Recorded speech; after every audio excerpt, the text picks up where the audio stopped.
Hi viewers, నేను doctor Tummidi Veera Venkata Vinay Kumar, ENT consultant, Medicover hospitals MVP Vizag. ఈరోజు మనం ముఖ్యంగా చిన్నపిల్లల్లో ఉండే టాన్సిల్స్ గురించి మనం మాట్లాడుకుంటాం. టాన్సిల్స్ చిన్నపిల్లల్లో కాదు, ప్రతి ఒక్కరిలోనూ ఉంటాయి. అది టాన్సిల్స్ జన్మతః పుట్టిన ప్రతి పిల్లలకి ఉంటాయి.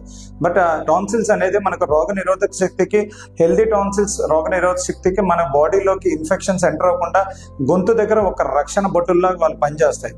బట్ కొన్నిసార్లు పిల్లలకి ఆ టాన్సిల్స్ ఇన్ఫెక్షన్ అవడం వల్ల ఆ గొంతులో ఆ టాన్సిల్సే హానికరం కింద మారుతాయి. అంటే గొంతు మింగడానికి ఇబ్బంది పడడం, రికరెంట్ గా సంవత్సరానికి 3-4 సార్లు గొంతు నొప్పి, జ్వరము, దగ్గు ఇవన్నీ వస్తాయి. అలాంటి పిల్లలకి రెగ్యులర్ గా యాంటీబయాటిక్స్ ఇవన్నీ వాడాలి. అప్పటికీ ఆ మందుల ద్వారా తగ్గకపోతే టాన్సిలెక్టమీ అనే సర్జరీ ఉంటుంది.